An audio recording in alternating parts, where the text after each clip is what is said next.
Et salut tout le monde, on se retrouve aujourd'hui pour une petite vidéo. Une petite vidéo. Je suis en compagnie d'Otos. Salut tout le monde. Donc on se retrouve pour la dernière game de Fast Reanimator face à MBC. Donc Fast Reanimator à gauche contre MBC à droite. MBC qui décide de mulliganer.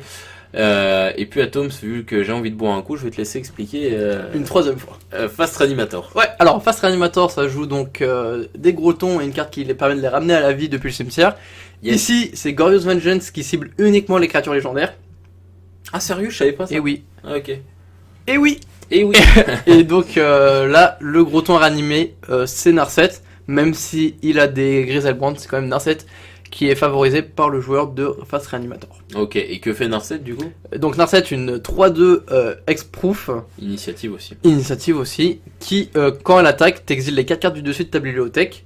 Et tu peux donc jouer toutes les cartes non créatures sans payer leur coup de mana. Yes. Jusqu'à la fin du tour. Yes, tout à fait. Gemstone Cavern qui est posé. Là c'est parti donc pour... alors attends, du coup il y a une erreur qui a été faite. 1, 2, 3. Oui, yes, il a oublié d'exiler une carte de la Gemstone Mine.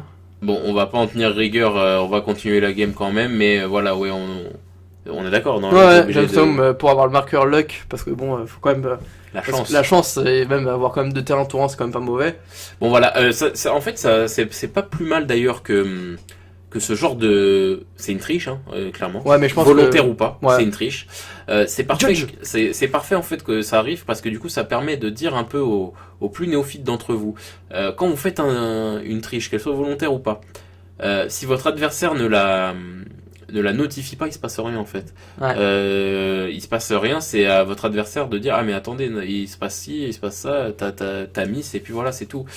Typiquement les joueurs de Burn, quand ils jouent Eidolon, ouais, souvent ils oublient les triggers, y compris les leurs.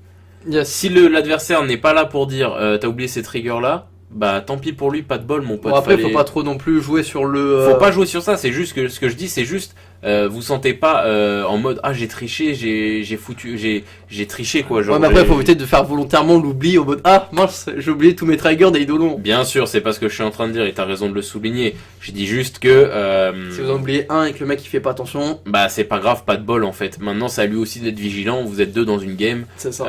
Là l'adversaire, le joueur d'MBC aurait dû dire hey, t'as posé Gemstone, faut que tu défausses. C'est ça. Maintenant voilà, c'est... ouais, oui, excuse-moi, ouais. Mais voilà, typiquement là, si ça arrive, normalement il est censé, si là le joueur d'MBC se rend compte, mais attends, t'as pas défaussé, là par contre c'est game loss. Hein.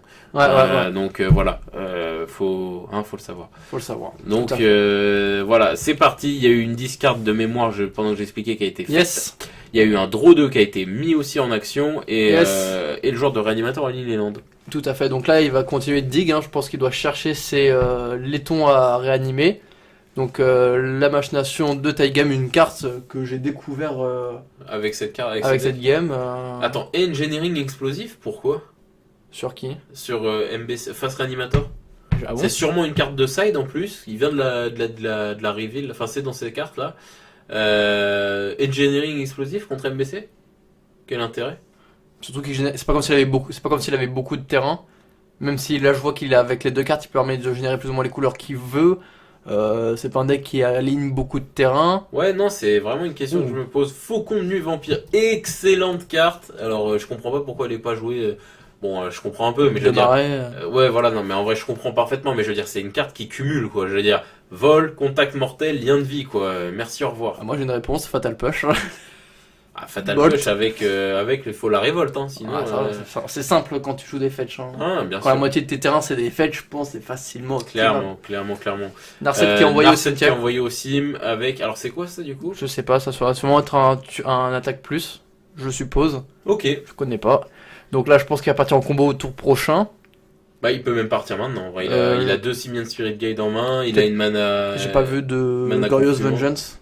Ah, il a peut-être tout simplement pas Glorious Vengeance. Oui, je tenais à dire, là, on s'excuse pour les 2 cuts qu'il y a eu.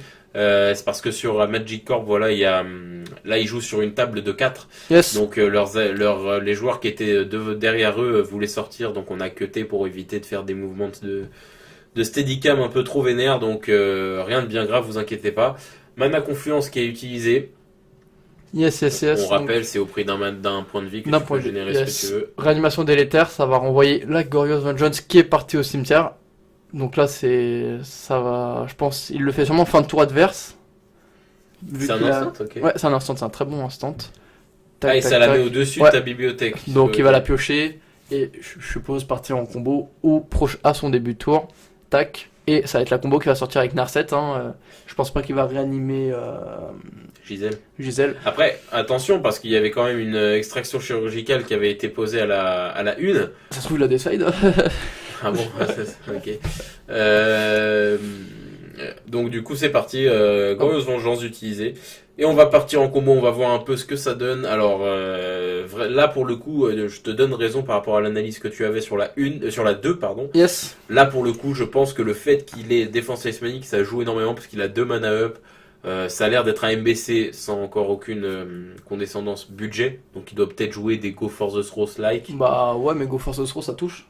Bah oui, ça marcherait s'il avait pas la Défense Talismanique. Ça touche les noirs. Exactement. Donc bon là pour le coup c'est pas le cas. Ouais, mais voilà, ce que je veux dire c'est que ça joue. Là ça joue. La Défense Talismanique ça joue, contrairement à Gisèle Brand qui aurait pu se faire totalement marcher dessus. Alors là il y a plusieurs choses à dire parce que il ne peut pas pour l'instant faire de phase supplémentaire de sauce pour utiliser son omniscience. Donc il est un peu bloqué. Je pense que là il va jeter les 2 créatures avec sa machination. Yes. Attends, jette 2. Ah, c'est n'importe quel. T'en jettes autant que tu veux, donc il peut acheter les 5 comme il peut en jeter 2. Donc moi je pense qu'il va acheter les créatures, le terrain. N'empêche, avec le recul, Khan of Tarkir, le bloc en soi, a pondu pas mal de Bouibuiteurs ultimes. Bah déjà il y a... Bah il y a les 2 bannis, la Dix Through Time et l'autre. Et Treasure Cruise. Non, c'est pas ça. Si. Bon, ok. Et dont aussi celui-là, en fait, c'est beaucoup de Bouibuiteurs. Il y a aussi l'extraturn aussi en delve. Oui, non, mais je veux dire des vrais Bouibuiteurs, quoi, la draw, quoi. Non, oui, ça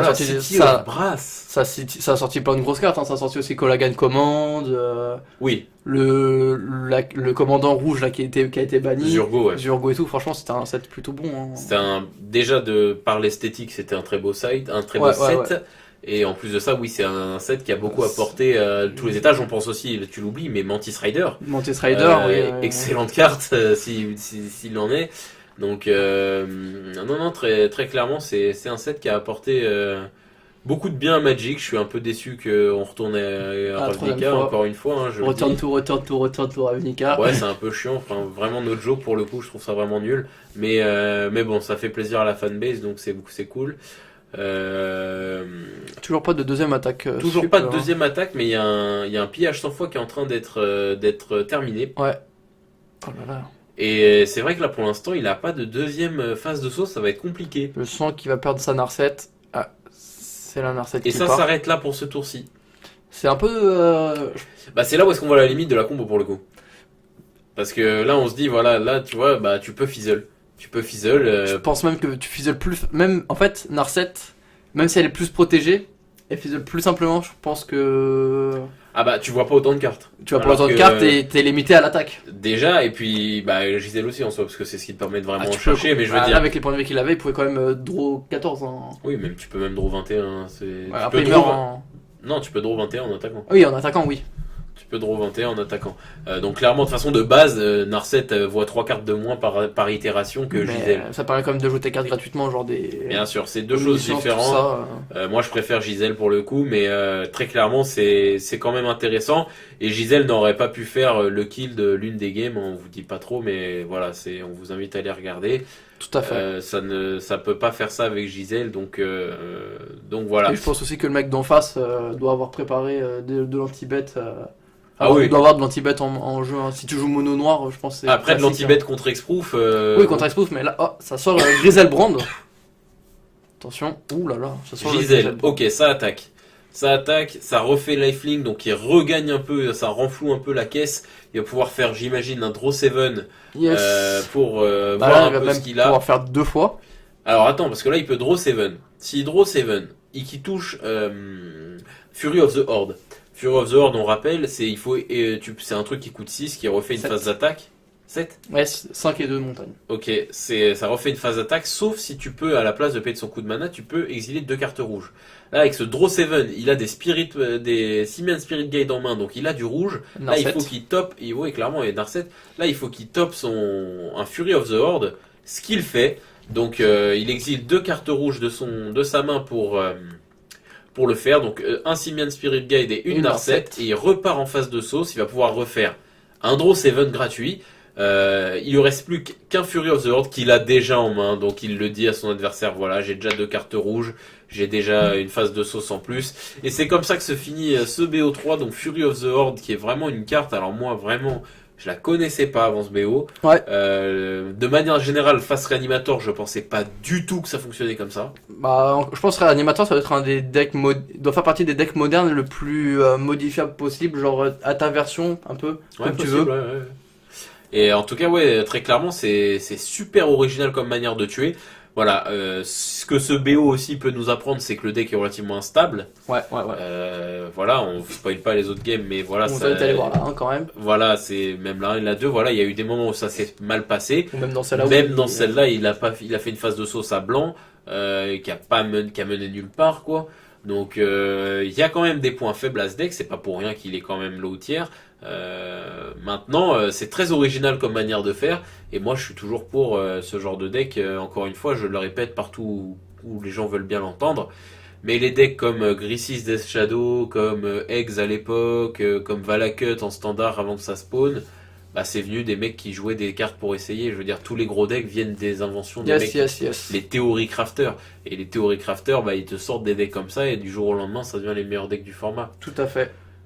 Donc voilà l'équipe, c'est comme ça que se finit ce petit BO3 de Moderne, donc 2-1 pour Fast Reanimator, match-up très intéressant. Ouais, je suis quand même choqué que le noir, il est pas de réponse en fait, il est pas d'anti-bet. Mais alors qu'est-ce que t'aurais fait contre un mec à X-Pro?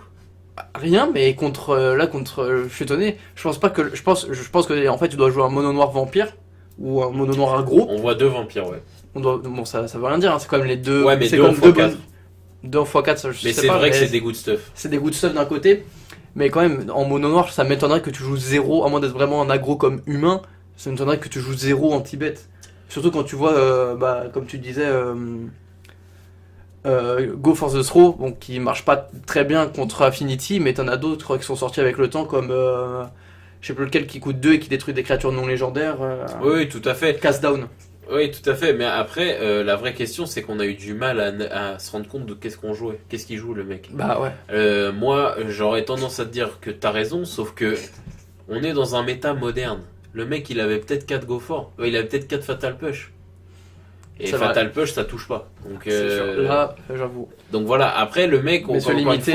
Voilà, après on sait pas ce qu'il joue. On voit des vampires, on a peut-être l'impression qu'il joue vampire aggro, mais s'il jouait vampire aggro, il y aurait eu des slots à 1 qui seraient arrivés. Ouais, voilà. On en a jamais vu. Donc pour moi, c'est quand même c'est un MBC pour moi, un MBC, mais qu'il a pas touché ses bonnes cartes au bon timing typiquement.